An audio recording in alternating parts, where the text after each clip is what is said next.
আজকে রামনবমী বটে, তো তোমাদেরকে সব বক্সগুলো আজকে আমি দেখাই দেবো যে কী কী বক্স এসেছে আজকে কেতকায়।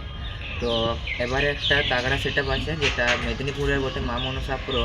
ওটাও হেভি আছে, আর একটা বিএস আছে, ওটা তোমাদেরকে দেখাই দেবো। তো চলো এখন যাওয়া যায়। ভিডিওটা ভালো লাগা থাকলে লাইক সাবস্ক্রাইব কমেন্ট করে দিবে। বক্সটা বটে, আর এটা মা মনসা প্রো। এখানে নিচে পপ ক্যাবিনেট লাগা আছে। আমি বিবেকানন্দ ক্লাবের গেটটা, এটা বক্সটা, এটা বটে ক্লাব। আর এখানে এই সাইডে বক্সটা এত উঁচু আছে, ভ্যানের মধ্যে কোনো ট্রাক সিস্টেম নাই, ভ্যানের মধ্যেই লাগা আছে। কেতকা মোড়ের এখানে বিএস দাঁড়ায় আছে,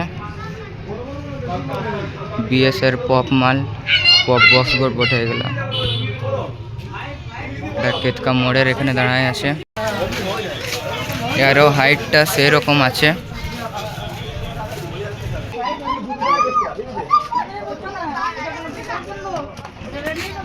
গাইস দেখতে পাচ্ছ বক্সটাকে, আর এখানে বলছে যে মা মনসার সঙ্গে দেখা যাক কত দূর কী হয়। আর এটা হয়তো বলরামপুর থেকে এসেছে সেটটা, বিএস।